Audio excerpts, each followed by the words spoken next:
বিষণ্ণ বিকেল। মটলিনের সেই অপরিসর বাড়িতে আজও আমি আর কিশোরী তারানাথের পাশে বসে আছি। কেরোসিনের লণ্ঠনের আলোর আভায় আমাদের ঠাকুরমশাইয়ের মুখের উপর এক রহস্যময় ছায়া পড়েছে। তখন আমি সবে বিবাহ করেছি, পৈতৃক বাড়িতেই সংসার পেতেছি।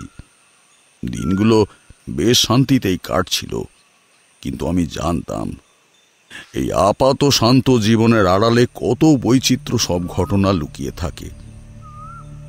তেমনি এক রাতে যখন বাইরে আবহাওয়া বেশ ঠান্ডা, আমার বাড়ির দরজায় একটা দীর্ঘ করুণ ডাক শুনতে পেলাম। দরজা খুলে দেখি বছর 50-এর এক ব্যক্তি দাঁড়িয়ে আছেন। তার পরনে ছেঁড়া জামা কাপড়, চোখ দুটো লাল আর ফোলা। আমাকে দেখেই ভদ্রলোক একেবারে আমার পায়ে পড়ে হাউমাউ করে কেঁদে উঠলেন। ঠাকুর মশাই, দোহাই আপনার, আমার ছেলেটা মরছে আর আমার কেউ নেই। আপনি না গেলে ও বাঁচবে না। আমি তাকে ধরে তুললাম, বসতে বললাম দাওয়ায়। একটু জল আর বাতাসা এনে দিলাম তার হাতে। তার অবস্থা দেখে আমার মনটা খুব খারাপ হয়ে গেল। বললাম, আগে স্থির হয়ে বসুন, জল খান। কি হয়েছে আপনার ছেলের? তিনি আমার সামনে জোড় হাতে বসে চোখের জল মুছতে মুছতে বললেন, ঠাকুর মশাই, যে যাই বলুক, ওটা অসুখ নয়, হতেই পারে না। ডাক্তার, কবিরাজ, ওঝা কাউকে তো বাদ দিইনি ঠাকুর মশাই, কেউ কিন্তু কিছু করতে পারছে না। সবাই খালি বলে ওকে এবার ছেড়ে দিন, ও আর বাঁচবে না। আমি বুঝে গেলাম এ সাধারণ কোনো ঘটনা নয়। এই ব্যক্তি যদি ডাক্তার বা কবিরাজের কাছে ফল পেতেন, তবে আমার কাছে এই গভীর রাতে আসতেন না। আস্তে আস্তে অনেক কথাই জানলাম। মানুষটার নাম হরে কৃষ্ণ দাস, থাকেনি বাঁকুড়ারই এক প্রত্যন্ত গ্রামে। তার একমাত্র ছেলে রতন। আমার ছেলে খুবই ভালো ছিল ঠাকুর মশাই, সবে সবে বিয়ে করে বউ এনেছে, ভারী মিষ্টি বউটা, নাম কুসুম। কিন্তু এখন সেই ছেলেকে দেখলে চেনা যায় না। আমার ছেলেটা আর আগের মতো নেই ঠাকুর মশাই। সারা রাত জেগে থাকে, কেমন যেন অদ্ভুত দৃষ্টিতে তাকায়। আর প্রায় রাতেই কুসুম আর আমাদের সকলের ঘুম ভেঙে যায় ওর ভয়ঙ্কর চিৎকারে। অদ্ভুত ধরনের কথা বলে, আমরা তার কিছুই বুঝি না। শরীরে ভয়ঙ্কর সব ক্ষত, কিন্তু কিভাবে হয় তা কেউ জানে না ঠাকুর মশাই। এই কয়েকটা দিনে ও যেন শুকিয়ে গেছে ঠাকুর মশাই। শরীরটা এমন হয়েছে, মনে হয় যেন তার রক্ত কেউ শুষে নিচ্ছে। চোখ দুটো সবসময় লাল হয়ে থাকে, ঠোঁট দুটো কেমন যেন শুকনো। দেখে মনে হয় যেন কতদিন জল খায়নি। বাপ হয়ে আমি এ চোখে দেখতে পাচ্ছি না ঠাকুর মশাই। আমি জানতে চাইলাম, কখন থেকে হচ্ছে এমন? কয়েকদিন আগে থেকেই। তার আগের দিন রাতে আমার ছেলে তার বউরে নিয়ে অষ্টমঙ্গলা করে ফিরতে একটু দেরি হয়ে গেছিল। আসলে ফেরি পারাপার করে ফিরতে হয়তো। পরদিন থেকেই ওর এই অবস্থা। প্রথমটাই ভেবেছিলাম হয়তো কোনো প্রেত বা ভূতের আছড়, আসলে শ্মশানের রাস্তা দিয়ে ফিরতে হয় কিনা। কিন্তু যত দিন যাচ্ছে তত অবস্থা খারাপ হচ্ছে। এখন আর কাউকে চিনতে পারে না, কেবল বিড়বিড় করে, হাত পা কেমন যেন নেতিয়ে পড়ছে দিনে দিনে। আমি বুঝতে পারলাম রতনের ওপর কোনো অশুভ শক্তি ভর করেছে, কিন্তু কি ধরনের শক্তি তা জানতে হলে আমাকে ঘটনাস্থলে যেতে হবে। হরে কৃষ্ণ দাসের করুণ মুখ দেখে আমি তাকে বললাম, আপনি চিন্তা করবেন না, আমি আপনার সঙ্গে যাব। হরে কৃষ্ণ দাস কৃতজ্ঞতার চোখে আমার দিকে তাকালেন। আমি পরদিন সকালেই সোজা ওনার সাথে রওনা দিলাম। বাঁকুড়ার সেই গ্রাম বেশ অনেকটাই দূরে, আমাদের যেতে খানিক সময় লাগলো। অবশেষে আমরা সন্ধ্যের দিকে রতনের বাড়িতে পৌঁছালাম। বাইরে থেকে বাড়িটা বেশ সাধারণ, কিন্তু ভিতরে ঢুকতেই এক চাপা বিষণ্ণতা আর ভয় অনুভব করলাম। হরে কৃষ্ণকে ইশারা করতেই সে আমাকে সোজা রতনের ঘরের দিকে নিয়ে গেল। ঘরের এক কোণে বসে আছে একজন তরুণ। শরীরটা কেমন শুকিয়ে গেছে, তবে এখনো দেখলে বোঝা যায় যে এককালে বেশ তাগড়াই চেহারা ছিল ছেলেটার। কিন্তু আজ তারই চোখে এক অস্বাভাবিক লাল আভা, ঠোঁট দুটো ফ্যাকাশে, মাঝে মাঝে হিংস্র হয়ে উঠছে যেন মণিজোড়া। তার মা বাবা এমনকি স্ত্রী কুসুমও এই দৃষ্টির ভয়ে তার কাছ থেকে দূরে সরে আছে। রতন আমাকে দেখে এমন ভাবে তাকালো যেন সে আমাকে বহুদিন চেনে। আমি তার কাছে গেলাম, কপালে হাত দিলাম। শরীরটা স্বাভাবিকের চেয়ে অনেক ঠান্ডা। আমি আমার এতদিনের সঞ্চিত তান্ত্রিক জ্ঞান দিয়ে সহজেই বুঝতে পারছিলাম তার শরীরের ভেতরে একটা অশুভ শক্তি বাসা বেঁধেছে। এই শক্তি ধীরে ধীরে তার জীবনী শক্তি শুষে নিচ্ছে। তবে আমি বাড়ির সবাইকে আশ্বস্ত করে বললাম, আপনারা ভয় পাবেন না, আমি আজ রাতে এখানেই থাকব। আমি নিজে রতনের অবস্থা খতিয়ে দেখব, আর আমার পক্ষে যতটা সম্ভব আমি করব, আপনারা ভাববেন না। সেই রাতে যখন সবাই ঘুমিয়ে পড়ল, আমি বসে রইলাম রতনের ঘরে একা। কিছু মন্ত্রপাঠ করে একটি যজ্ঞের প্রস্তুতি নিলাম, যাতে সেই অশুভ শক্তি আমার উপস্থিতি টের পায়। রতনের বিছানার পাশে বসে তার আচরণ পর্যবেক্ষণ করতে লাগলাম। রতন প্রথমে শান্তই ছিল, কিন্তু যত রাত গভীর হতে লাগলো, হঠাৎ করেই তার শরীর কেঁপে উঠতে লাগলো ধীরে ধীরে। হঠাৎ এক সময় রতন অনেকটা ভূতগ্রস্তের মতো বিছানা থেকে উঠে বসল। আমি আশ্চর্য হয়ে দেখলাম তার চোখ দুটো অন্ধকারে জ্বলতে শুরু করেছে, মুখটা বিকৃত, অদ্ভুত ভাষায় বিড়বিড় করছে ছেলেটা। বুঝলে, এই ভাষা কোনো মানুষের ভাষা ছিল না, বরং এ যেন কোনো এক নিষিদ্ধ পৃথিবীর কোনো এক আলেখ্য, এক অশুভ সত্তার আবাহন। আমি বুঝতে পারলাম সেই পিশাচিনী এখন তার আসল রূপে ফিরে আসছে। রতনের হাত পা থেকে হঠাৎ করেই রক্ত ঝরতে শুরু করলো। সেই রক্ত টপ টপ করে মেঝেতে পড়তে লাগলো, আর তার সঙ্গে মিশে গেল এক পচা গন্ধ। আমি হতবাক হয়ে গেলাম। এ কোনো সাধারণ প্রেত নয়। আমি বুঝতে পারছি এর পরিচয়। এ এক অতি শক্তিশালী রক্ত পিশাচিনী, যে মানুষের শরীর থেকে রক্ত শোষণ করে। দৃশ্য দেখে আমার গায়ে কাঁটা দিয়ে উঠল। আমি উপলব্ধি করলাম এই রক্ত পিশাচিনী শুধু রতনের রক্ত শোষণ করে না, বরং তার প্রাণ শক্তিকেও শুষে নেয়। সে রতনকে তার ভোগের জন্য বেছে নিয়েছে, আর রতন তার হাতের পুতুল।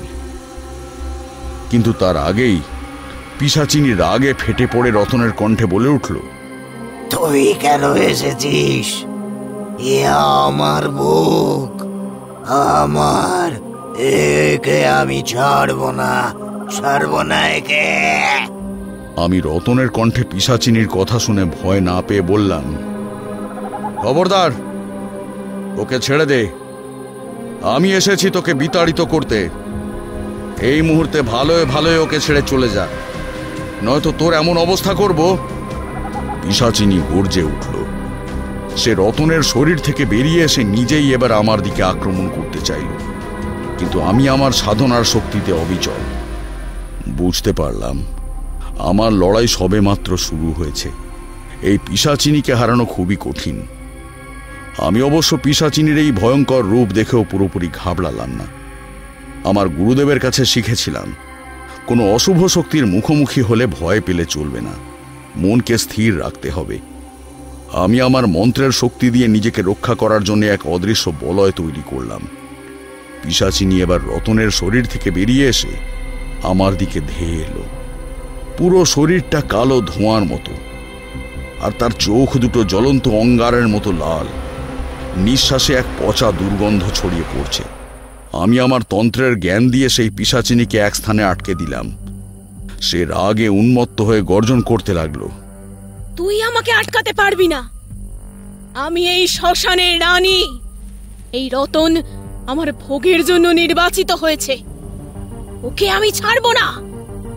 আমি শান্ত স্বরে বললাম, আমি জানি তুই কে, তুই এক রক্ত পিশাচিনী, যে মানুষের রক্ত শোষণ করে নিজের শক্তি বাড়ায়। রতনকে কেন বেছে নিয়েছিস তুই? কি করেছে ও? এভাবে যে কাউকে বশ করার সাধ্য তো তোর থাকবার কথা নয়। রতনকে কোন ভাবে ফেলেছিস তুই, পিশাচিনী? পিশাচিনী অদ্ভুতভাবে হাসল।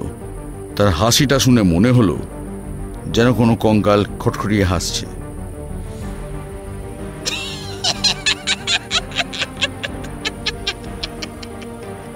বেশ, আজ তবে তোকে সব বলবো, কিন্তু জেনে রাখ, তুই কিছু করতে পারবি না। রতনকে আমি ছাড়বো না। ও আমার সম্পত্তি, ও আমার শিকার, আমার ভোগ, আমার হাজার হাজার বছরের জ্বালার উপশম।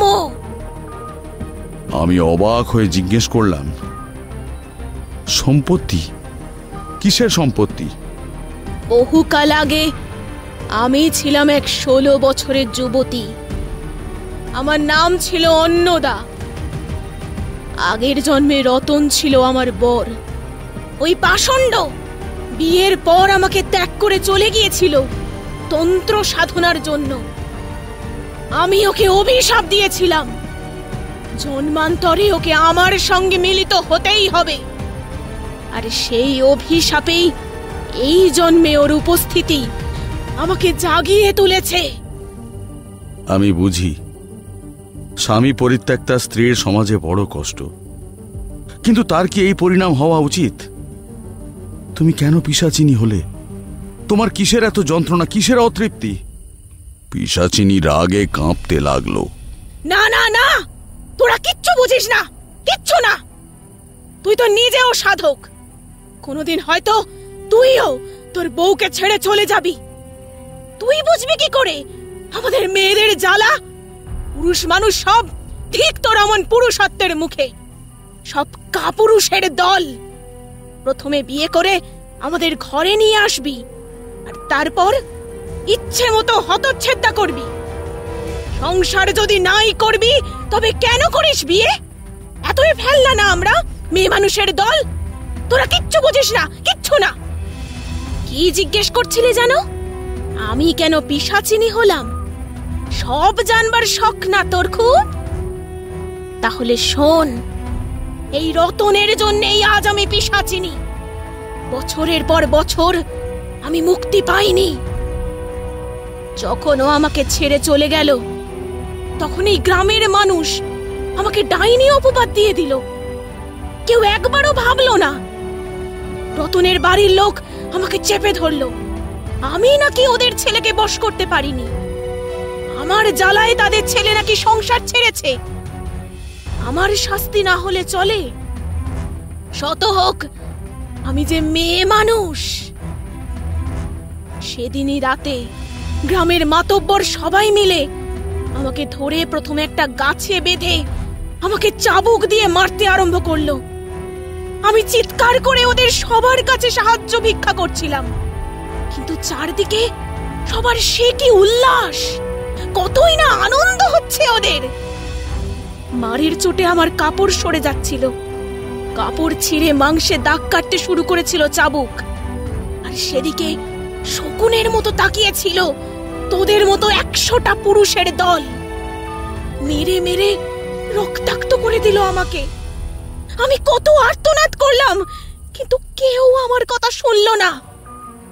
একটা সময় আমার মুখ, চোখ, নাক দিয়ে রক্ত পড়তে পড়তে আমি যখন বেহুশ হয়ে পড়লাম, তখন গ্রামের লোক আমাকে নিয়ে গেল শ্মশানে। বড় করে নিম কাঠের চিতা তৈরি হয়েছিল সেদিন। সবাই মিলে আমার মুখে গরম জল ছুঁড়ে মারতেই আমি জ্ঞান পেয়ে চোখ মেললাম, কিন্তু আমার হাতের আঙুল নাড়ানোর শক্তিও ছিল না। কি জ্বালা, কি যন্ত্রণা! আমাকে সবাই মিলে ঘিয়ে জড়ানো কাপড়ে মুড়িয়ে সেই অবস্থাতেই ছুঁড়ে মারলো ওরা চিতার আগুনে, জীবন্ত পুড়িয়ে মারলো। আমার গলার জোর ছিল না, চিৎকার করে করে গলা ভেঙে গেছে। তখন আমি ছটফট করতে লাগলাম, কিন্তু বেরোতে পারলাম না। কাটা রক্তাক্ত হাত পাগুলো বেঁধে রেখেছিল ওরা। যতক্ষণে দড়ির বাঁধন পুড়ে গেছে ততক্ষণে আমার শরীরের অর্ধেক জ্বলে শেষ। বেঁচে থাকতে যত যন্ত্রণা পেয়েছি, মৃত্যুর পরও সেই এক জ্বালা, আর তেমনি তেষ্টা, রক্তের সে কি তেষ্টা! মাগো, বুকটা আমার শুকিয়ে যেত। কিন্তু এই রতনের রক্ত ছাড়া আমি শ্মশানের মাটিতেই আটকে রইলাম। আমার অভিশাপ ছিল, ওই তো এসে মুক্ত করবে আমাকে ওর রক্ত দিয়ে। রতনের গন্ধেই আমি এত বছর পর জেগে উঠেছি। কতদিন কতদিন আমি ওর অপেক্ষা করেছি তুই জানিস? ও শুভ তিথিতে রতন বউ সমেত ফিরছিল ওই শ্মশানের পাশ দিয়ে। রতনকে এই জন্মে সুখে সংসার করতে দেখে আমি মানতে পারিনি। আমি শপথ নিয়েছি, রতনকে ইচ্ছে মতন ভোগ করব আমি। ওর সব রক্ত একটু একটু করে শুষে নেব। আমার প্রতিশোধ পূরণ হবে। সেই চিতায় শুয়ে আমি প্রতিজ্ঞা করেছিলাম, রতনকে আমি দেখে নেব। ও আমার শিকার, আমার। ওকে আমি কিছুতেই ছাড়বো না। যা, ফিরে যা, নয়তো তোকেও আমি শেষ করে দেব। আমি ওকে ছাড়বো না, বুঝেছিস তুই? ও আমার সম্পত্তি, আমার। আর তুই যদি আমাকে আটকাতে চাস তাহলে ওর পরিবারের ওপরও আমার কুনজর পড়বে। ওর ওই কচি নতুন বউকেও আমি কিন্তু ছাড়বো না। এই গ্রাম শেষ করে দেব। যা বলছি, ভালোই ভালোই দূর হ। পিশাচিনীর কথাগুলো শুনে আমার শরীর হিম হয়ে গেল। তার কণ্ঠের সেই তীব্র ঘৃণা, সেই অপমান আর প্রতিশোধের স্পৃহা যেন আমার কানে বাজছে। তখন আমি উপলব্ধি করলাম, এ কোনো সাধারণ পিশাচিনী নয়। এর যন্ত্রণা হাজার বছরের পুরনো। এই গ্রামের শ্মশানের মাটি তার রক্ত আর অপমানের সাক্ষ্য বহন করে চলেছে কত শত বছর ধরে। তাই এই মুহূর্তে রতনের ওপর কোনো মন্ত্র কাজ করবে না, কারণ এই পিশাচিনীর মূল শক্তি তার মনের ঘৃণা, আর সেই ঘৃণার শিকড় শ্মশানের মাটিতেই প্রথিত। আমাকে এই সমস্যার গভীরে যেতে হবে। অবশ্য মুখে পিশাচিনীকে বললাম, আমি তোকে এভাবে সব শেষ করে দিতে দেব না। রতনের ওপর তোর এই ভোগ শেষ হবে, তোর প্রতিশোধ আমি নিতে দেব না। পিশাচিনী রাগে গর্জন করে উঠল, আমি তোকে দেখে নেব, তুই আমার সামনে আর কখনো আসবি না। সে কালো ধোঁয়ার মতো মিলিয়ে গেল, কিন্তু আমি জানি এটা সাময়িক। পিশাচিনী আবার ফিরে আসবে। আমি সিদ্ধান্ত নিলাম, এই শ্মশানের মাটিতেই এর আসল সমাধান লুকিয়ে আছে। পরদিন সকালেই আমি শ্মশানের দিকে রওনা দিলাম। আমি একটা আধ পোড়া শাড়ির সন্ধান পেলাম। আমি বুঝতে পারলাম, এই হলো ওই রক্ত পিশাচিনীর শেষ চিহ্ন। অন্নদার অভিশাপে আগুনেও এই শাড়ি পড়েনি, তাই গ্রামের মানুষ হয়তো ভয়ে আতঙ্কে শাড়িখানা মাটির তলায় পুঁতে দিয়েছিল। এইখানেই লুকিয়ে ওর পূর্বজন্মের সকল অতৃপ্তি আর বেদনা। মন্ত্রের সাহায্যে অন্নদার করুণ স্মৃতির সঙ্গে যোগাযোগ করার চেষ্টা করলাম। আমি তোমাকে মুক্তি দেব, আমাকে সাহায্য করো, আমার সাথে মুক্তির পথে এগিয়ে এসো। নীরব পরিবেশ। অবশ্য বেশিক্ষণ সেই নীরবতা রইল না। পিশাচিনী আমার সামনে এসে ভীষণভাবে গর্জে উঠল, তুই আমার সাথে আয় তারানাথ। আমি শক্তিশালী রক্ত পিশাচিনী। আমি তোকে ভাবনার অধিক ক্ষমতা দেব।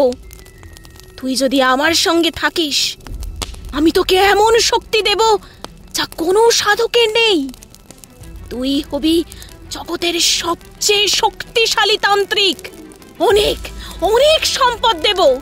তুই হবি অতুল ঐশ্বর্যশালী। আমি বুঝতে পারলাম এটা পিশাচিনীর প্রলোভন। সে আমাকে দুর্বল করার চেষ্টা করছে। আমি তাকে বললাম, আমাকে বোকা বানানোর চেষ্টা করিস না, মুক্তির পথে আয়, তোর উপকার হবে। আমার কথায় পিশাচিনী এবার গর্জে উঠল না, বরং তার চোখে এক অদ্ভুত শূন্যতা আর বিষণ্ণতা দেখলাম। তার কালো ধোঁয়ার মতো শরীরটা কেমন যেন হালকা হয়ে আসছে।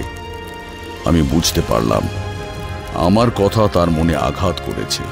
তার ভেতরের অন্নদা নামের সেই 16 বছরের মেয়েটির আত্মা জেগে উঠেছে সেই আঘাতে আঘাতে। সেই মেয়েটা কোনো রক্তপিশাচিনী ছিল না, আর ছিল না বলেই এই সমাজের অন্ধবিশ্বাস আর কিছু নপুংসক হায়নাদের শিকার হতে হয়েছিল মেয়েটিকে। আমি এই সুযোগটাকে কাজে লাগাতে চাইলাম। আমি মন্ত্রের সাহায্যে তার দিকে শান্তির আলো পাঠাতে শুরু করলাম। তাকে বললাম, অন্নদা শোনো, তোমার সঙ্গে যা হয়েছে তা আমি বুঝতে পারি। তোমার যন্ত্রণা, তোমার অপমান, তোমার কষ্ট সবকিছুই আমি দেখতে পাচ্ছি। কিন্তু এই প্রতিশোধ তোমাকে শান্তি দেবে না।